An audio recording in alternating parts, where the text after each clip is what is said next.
विश्व के महानतम दार्शनिकों में से एक सुकरात एक बार अपने शिष्यों के साथ बैठे कुछ चर्चा कर रहे थे। तभी वहाँ एक ज्योतिषी आ पहुँचा।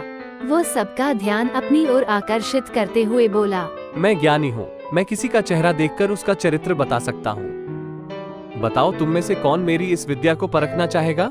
सुकरात ने उस ज्योतिषी से अपने बारे में बताने के लिए कहा। अब वो ज्योतिषी उन्हें ध्यान से देखने लगा। सुकरात बहुत बड़े ज्ञानी तो थे, लेकिन देखने में बड़े सामान्य थे, बल्कि उन्हें कुरूप कहना कोई अतिशयोक्ति न होगी। ज्योतिषी उन्हें कुछ देर निहारने के बाद बोला, तुम्हारे चेहरे की बनावट बताती है कि तुम सत्ता के विरोधी हो। तुम्हारे अंदर द्रोह करने की भावना प्रबल है। तुम्हारी आंखों के बीच पड़ी सिकुड़न तुम्हारे अत्यंत क्रोधी होने का प्रमाण देती है। ज्योतिषी ने अभी इतना ही कहा था कि वहां बैठे शिष्य अपने गुरु के बारे में ये बातें सुनकर गुस्से में आ गए और उस ज्योतिषी को तुरंत वहां से जाने के लिए कहा।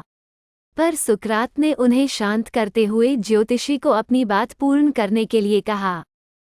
ज्योतिषी बोला, तुम्हारे बेडौल सिर और माथे से पता चलता है कि तुम लालची हो, और तुम्हारी ठुड्डी की बनावट तुम्हारे संकी होने की तरफ इशारा करती है।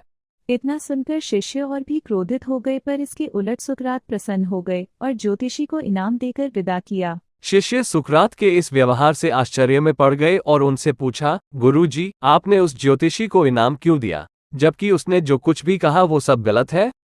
नहीं पुत्रो, ज्योतिषी ने जो कुछ भी कहा वो सब सच है। उसके बताए सारे दोष मुझ में हैं। मुझे लालच है, क्रोध है, और उसने जो कुछ भी कहा वो सब है। पर वह एक बहुत ज़रूरी बात बताना भूल गया। उसने सिर्फ बाहरी चीज़ें देखी पर मेरे अंदर के विवेक को नहीं आंक पाया, जिसके बल पर मैं इन सारी बुराइयों को अपने वश में किए रहता हूँ। बस वह यहीं चूक गया। वह मेरी बुद्धि के बल को नहीं समझ पाया। सुकरात ने अपनी बात पूर्ण की।